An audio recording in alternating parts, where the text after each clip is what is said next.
pouvoir d'attirer le serpent tout en protégeant la jambe du pisteur.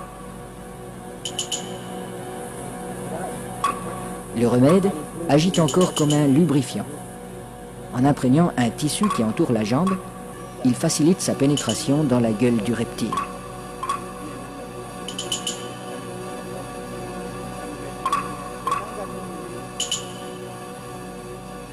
La jambe à pas restera en principe intacte, car le python avale simplement cette proie qui vient à lui.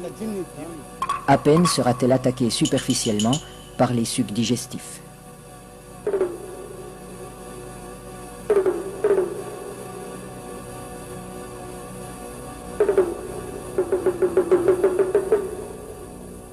Cette chasse n'est pas sans risque. Un python particulièrement puissant pourrait entraîner l'homme dans son repère. La jambe restée à l'extérieur limite ce danger, mais le pisteur court le risque d'être désarticulé.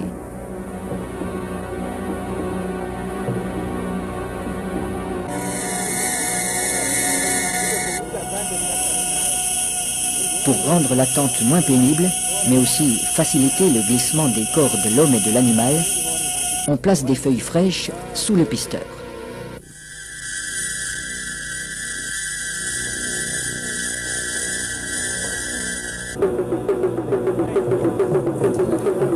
Sa jambe est déjà avalée au-delà du genou quand il commande qu'on le tire en arrière.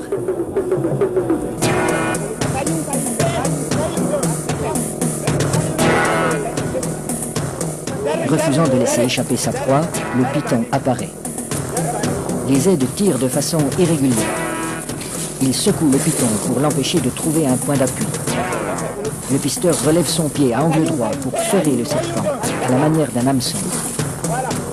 L'animal se sent piégé, mais il ne peut plus lâcher la jambe. Le python est maintenu allongé.